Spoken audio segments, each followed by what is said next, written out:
Early Saturday morning, a fire forced the evacuation of the Hifumi En. It's an apartment building operated and owned by the Spokane Housing Authority for elderly people and people with disabilities. KXLY4's Tori Brunetti live at the apartment building. And Tori, the fire department says someone started the fire on purpose.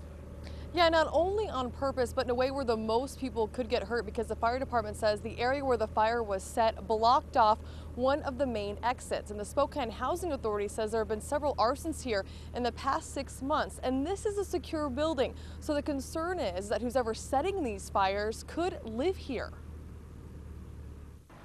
This was the scene early Saturday morning. Dozens of firefighters doing everything they could to rescue 42 people living inside this apartment building. And some have some pretty serious medical problems, limited mobility.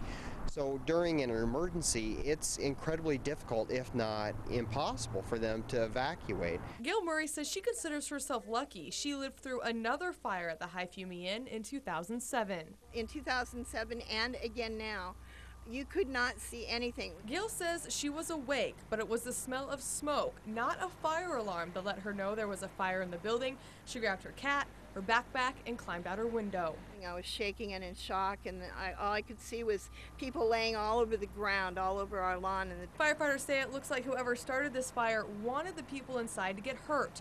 Fortunately, there were only a few minor injuries. We were lucky. We were completely lucky, and that's a position I don't really want to be in again. We want to catch the person responsible. While investigators do everything they can to catch whoever set fire to this building, people like Gayle have no permanent place to live and are scared to go back home. A lot of people just can't fend for themselves, and frankly, I and a bunch of others are scared to death to even think about going back there.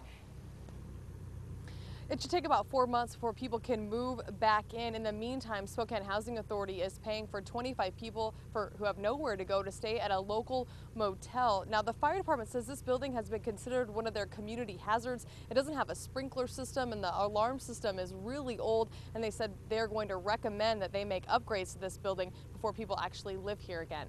In Spokane, Tori Brunetti, KXLY4 HD News.